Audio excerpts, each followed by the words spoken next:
Vapi ST ડેપોમાં driver તરીકે ફરજ બજાવતા અરવિંદભાઈ ગમલાભાઈ રાઠવા, જે વાપીના કબ્રસ્તાન વિસ્તારમાં હાલાણી કોમ્પ્લેક્સમાં ભાડાથી રહેતા હતા, તેઓ એકલા રહેતા હતા અને તેમનો પરિવાર તેમના વતન છોટાઉદેપુર ખાતે રહેતો હતો.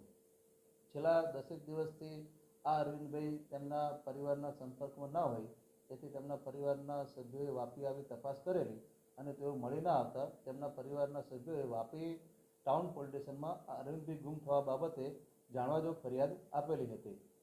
આ જાણવાજોગની તપાસ દરમિયાન આ અરવિંદભાઈનું એમના જ વાપી ટાઉનમાં રહેતા પાડોશીએ ખૂન કરી અને એમની લાશ પારડીના પૂણિયા વિસ્તારમાં ગંગા નદીમાં ફેંકી દીધેલી હકીકત મળતા પોલીસ સ્થળ ઉપરથી આ અરવિંદભાઈની લાશ શોધી કાઢેલ હતી અને તેને પોસ્ટમોર્ટમ માટે સિવિલ હોસ્પિટલમાં મોકલી આપેલ છે.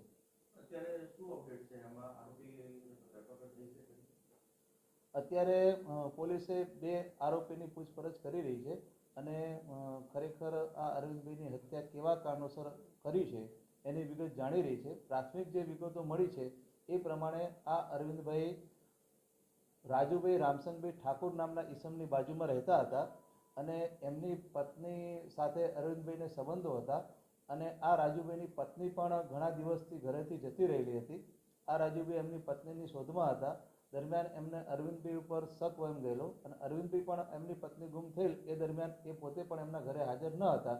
તેથી આ રાજુભાઈએ અરવિંદભાઈને ફોન કરીને બોલાવેલા અને એમની પત્ની બાબતે પૂછપરછ કરેલી અને એમને પોતાના ઘરમાં બાંધી અને એમના મિત્ર નિઝાર મોહમ્મદ પંજવાણી એ બંને સાથે મળીને અરવિંદભાઈને મારેલા.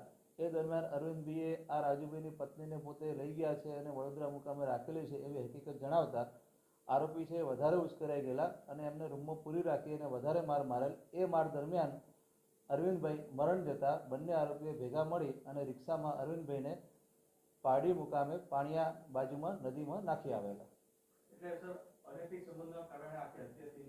હા, અત્યારે પ્રાથમિક તપાસમાં જે આરોપી છે એમની પત્ની સાથેના મરણ જનારના સંબંધોના કારણે આ હત્યા થયેલો હોવાનું જણાઈ આવે છે.